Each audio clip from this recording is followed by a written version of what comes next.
Šogad balvu par mūža ieguldījumu saņem cilvēks, kurš ir pārliecināts, ka dvēsele ir tikai drukātai grāmatai. Dāmas un kungi, balvu saņem grāmatu zinātnieks un kultūras vēsturnieks. Kultūra kapitāla mūža stipendijāts par ieguldījumu Latvijas kultūrā. Latvijas Zinātņu akadēmijas goda doktors filoloģijā, 3 zvaigžņu ordeņu virsnieks Ojārs Zanders.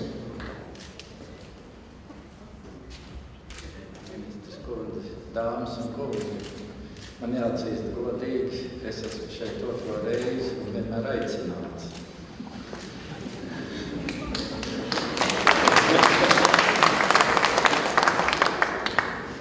Bet neskatoties uz to, pirmā reize man saindēja un es esmu priecīgs šeit būt. Un es gribētu pateikties visiem organizatoriem, visiem tiem, kas radīja grāmatu un cenšas šo turpināt.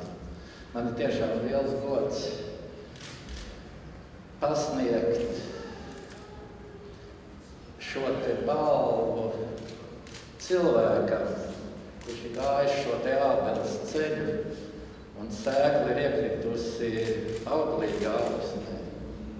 Jo es tā centos saprast par tēvu, es biju dzirdējis un lasījis, bet es baidījos, ka tēvs nebūs kompjūtera speciālists, bet izrādās, ka viss ir kārtībā, ka viņš ir gājis tēva pēdās.